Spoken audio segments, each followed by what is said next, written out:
नमस्कार दोस्तों, आपका हार्दिक स्वागत है अभिनंदन। इस वीडियो में हम लोग हाई कोर्ट देखेंगे। हाई कोर्ट के बारे में कंप्लीट स्टडी करेंगे। बस समझ लीजिए कि 5 से 10 मिनट के अंदर पूरा हाई कोर्ट खत्म। हाई कोर्ट से जितने महत्वपूर्ण प्रश्न बनते हैं सारे के सारे प्रश्न यहीं से आते हैं। तो आप लोग इसको 1 या 2 बार इसको देख करके आपको पूरा हाई कोर्ट तैयार हो जाएगा। ध्यान से देखिएगा, ध्यान समझिएगा। कोई डाउट्स बने तो निश्चित तौर पे कमेंट बॉक्स पे आप लिख सकते हैं। चलिए स्टार्ट करते हैं। हाई कोर्ट जो है दिया कहां से कहां तक गया, किस आर्टिकल से लेकर किस आर्टिकल तक है, तो 214 से लेकर के 231 तक है। हाई कोर्ट का वर्णन कहां से कहां तक है, तो 214 214 से लेकर के 231 तक है। इसका वर्णन कहां से कहां तक किया गया है, 214 से लेकर के 214 से लेकर के 231 तक किया गया। मेरे साथ आप बोलते रहेंगे ना तो आपको याद हो जाएगा। जैसे 214 में क्या दिया गया है, प्रत्येक राज्य के लिए हाई कोर्ट होना चाहिए। प्रत्येक राज्य के लिए क्या होना चाहिए, हाई कोर्ट होना चाहिए। जैसे कहा गया था 52 में बताया गया कि प्रत्येक जो है भारत का एक क्या होगा, राष्ट्रपति होगा। ऐसे ही राज्यपाल में कहा गया भारत का एक, हर प्रत्येक राज्य का एक क्या होगा, राज्यपाल होगा, ऐसा बोला गया। वैसे ही प्रत्येक राज्य के लिए क्या होगा, एक हाई कोर्ट होगा। वो किस आर्टिकल में बताया गया, तो 214 में बताया गया। ये आपके दिमाग में होना ही चाहिए। दूसरी बात क्या है, यह अभिलेखीय न्यायालय है। अभिलेखीय न्यायालय का मतलब होता है कि जो बात इसने बोल दिया उसे आप नजीर के रूप में, एविडेंस के रूप में अगली बार आप प्रेजेंट कर सकते हैं कोर्ट में कि इस ऐसा ही मामला था जिसमें यह निर्णय दिया गया। इसे क्या कहा जाएगा, अभिलेखीय न्यायालय कहा जाएगा, जिसे रिकॉर्ड के रूप में रखा जाता हो। अर्थात हाई कोर्ट क्या है, कोर्ट ऑफ रिकॉर्ड भी है, अभिलेखीय न्यायालय है। 215 के बाद जो है 216 की अगर बात किया जाए तो हाई कोर्ट जो होता है, हाई कोर्ट के जो मुख्य न्यायाधीश होंगे और अन्य न्यायाधीश होंगे उनसे मिलकर के हाई कोर्ट बनेगा। इनकी मैक्सिमम एज कितनी होती है, याद रखिएगा, इनकी मैक्स एज कितनी होती है, मैक्सिमम एज जो इनकी होगी वो 62 होती है। जबकि सुप्रीम कोर्ट के जो न्यायाधीश होते हैं, सुप्रीम कोर्ट के जो न्यायाधीश होते हैं उनकी उम्र जो है 65 होती है। यहाँ पे याद रखिएगा, इनकी हाई कोर्ट की जो है इनकी उम्र कितना होगा, 62 होगा। तो बिल्कुल याद रखिएगा, ये सब बातें कई बार जो है एग्जाम में पूछी गई। इनकी मैक्सिमम एज कितनी होती है हाई कोर्ट के जो जज होते हैं, तो 62 ईयर होती है, 62 वर्ष होती है। जबकि सुप्रीम कोर्ट का 65 होता है। राष्ट्रपति को संबोधित करते हुए लिखित हस्ताक्षर द्वारा ये अपना पद त्याग सकते हैं। मतलब जो ये न्यायाधीश होते हैं ये किसको अपना त्याग पद देंगे, ये देंगे अपना त्याग पत्र जो है राष्ट्रपति जी को। ध्यान समझिएगा, सीधा इसी से प्रश्न 2022 पीसीएस का आया हुआ है। तो वहां पे यही पूछा गया था कि हाई कोर्ट के जो न्यायाधीश होंगे वो अपना त्याग पत्र किसे देंगे, या शायद सुप्रीम कोर्ट के जो अन्य न्यायाधीश होंगे वो किसको त्याग पत्र देंगे। ध्यान समझिएगा कि ये अपना त्याग पत्र देते किसको है, तो राष्ट्रपति को ही दिया जाता है। चाहे मुख्य न्यायाधीश हो, चाहे अन्य न्यायाधीश हो, चाहे हाई कोर्ट हो, चाहे सुप्रीम कोर्ट हो, सबके सब कहां देते हैं, तो राष्ट्रपति को अपना त्यागपत्र देते हैं। आर्टिकल 217 इसमें बताया गया है कि इस पद के योग्य कौन होगा, कौन एलिजिबल होगा। इसकी एलिजिबिलिटी बताई गई है 217 में। कहां पे बताई गई है, 217 में इसकी एलिजिबिलिटी कितना बताया गया, 217 में इनकी एलिजिबिलिटी बताई गई है। ध्यान समझिएगा। तो सबसे पहले हमने 214 बताया है कि प्रत्येक राज्य के लिए क्या होगा, एक हाई कोर्ट होगा।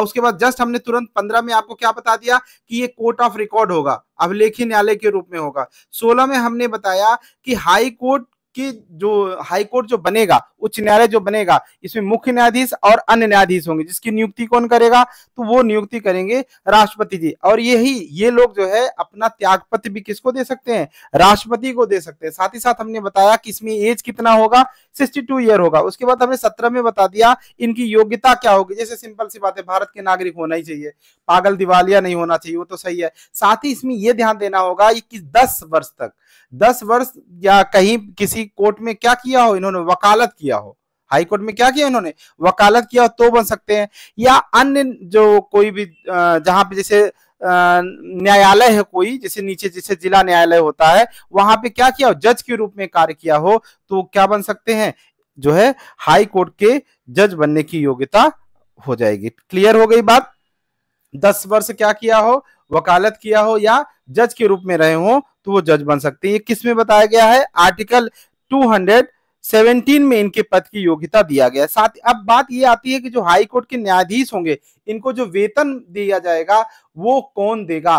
तो ध्यान समझिएगा, इनका वेतन जो होता है राज्य की संचित निधि पर भारित होता है, मतलब राज्य की संचित निधि से दिया जाएगा। लेकिन यहाँ पे बहुत ज्यादा ट्विस्ट है। ट्विस्ट ये है, ये तो बताया गया कि 202 आर्टिकल 202 के सब सेक्शन 3 के सब सेक्शन च में ये बताया गया कि इनको जो वेतन होगा वो राज्य की संचित निधि पे होगा, लेकिन जो पेंशन होगा वो कौन देगा? तो इनकी पेंशन, क्योंकि भैया एक न्यायाधीश है, मान लीजिए इनका कई राज्यों में क्या हुआ, इनकी पोस्टिंग हो गई, मतलब कभी कहीं के जज रहे, कभी कहीं के जज रहे, तो भाई रिटायर होने के बाद इनको पेंशन कौन देगा? तो पेंशन दिया जाएगा आर्टिकल 112 सब सेक्शन 3 का सब सेक्शन जो घ है, इसका भी सब सेक्शन 3 होता है। वहां ये बात बताई गई है कि जो है इनका जो पेंशन होगा वो केंद्र के संचित निधि पर भारित होगा, अर्थात भारत के संचित निधि पर भारित होगा। क्लियर हो गया? मैंने ये बताया कि इनके वेतन और पेंशन संबंधित दो बातें हैं। वेतन इनको दिया जाएगा आर्टिकल 202 के तहत राज्य की संचित निधि पे, जबकि इनका जो पेंशन होगा वो आर्टिकल 112 के तहत जो है दिया जाएगा राज्य केंद्र के संचित निधि अर्थात भारत के संचित निधि से दिया जाएगा। फिर अगली बात जो आपको याद रखना है वो आर्टिकल 223 में बताया गया है कि राष्ट्रपति कार्यकारी न्यायाधीश की नियुक्ति कर सकता है।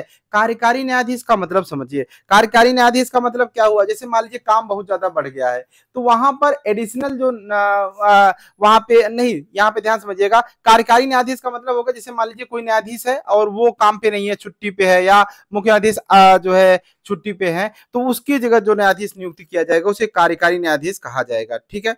आर्टिकल 224 के तहत क्या बताया गया है? इसके तहत ये बताया गया अतिरिक्त न्यायाधीश की नियुक्ति।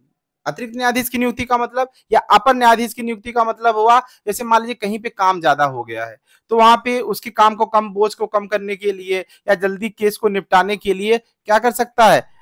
राष्ट्रपति जो है अतिरिक्त न्यायाधीश की नियुक्ति कर सकता है। आर्टिकल 224 223 में क्या किया?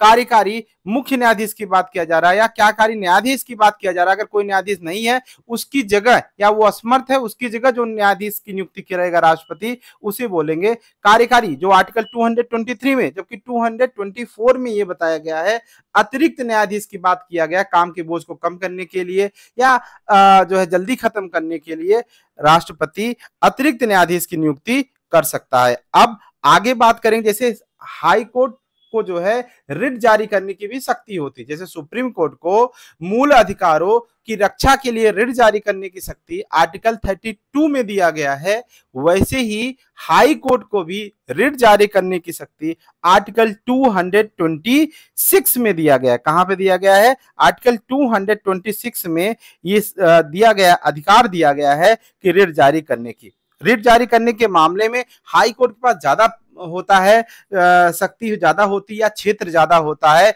जबकि सुप्रीम कोर्ट केवल और केवल रिट जारी कर सकता है किसके मामले में? आर्टिकल 32 के तहत सिर्फ और सिर्फ मूल अधिकार के लेकर के ही रिट जारी कर सकता है, जबकि यहां पर अन्य के लिए भी रिट जारी होता है। तो आर्टिकल 226 में क्या है कि हाई कोर्ट की रिट जारी करने की शक्ति बताई गई है। आर्टिकल 227 में क्या बताया गया है?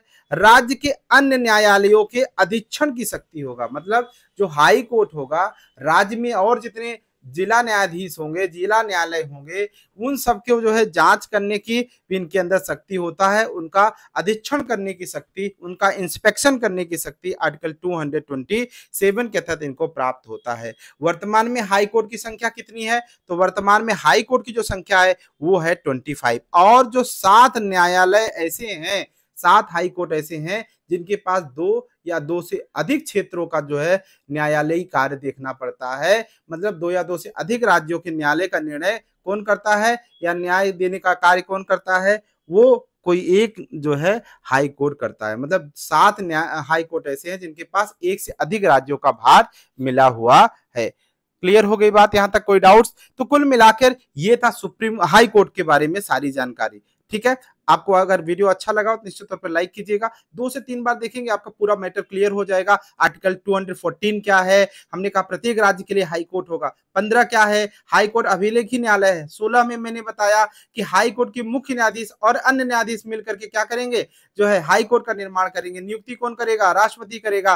217 में हमने बताया पद की योग्यता क्या है। 202 में मैंने बताया कि हाई कोर्ट को जो वेतन होगा वो कौन देगा, हाई कोर्ट के न्यायाधीश को वेतन दिया जाएगा राज्य की संचित निधि से। 112 में हमने बता दिया कि भारत की संचित निधि से इनको पेंशन दिया जाएगा। 223 के तहत मैंने बता दिया कि राष्ट्रपति किसी कार्यकारी न्यायाधीश की नियुक्ति कर सकता है। और 224 के साथ बता दिया गया अतिरिक्त न्यायाधीश की नियुक्ति की बात किया गया। जबकि 226 की बात किया कि हाई कोर्ट रिट जारी करने की शक्ति होती। 227 में हमने बताया कि इनको इंस्पेक्शन या अधीक्षण करने की शक्ति होता है। ये हमने पूरा बताया। ऐसे आप 1-2 बार 3 बार मेरे साथ बोलेंगे, निश्चित तौर पे आप हो जाएगा। Thank you, thanks for watching.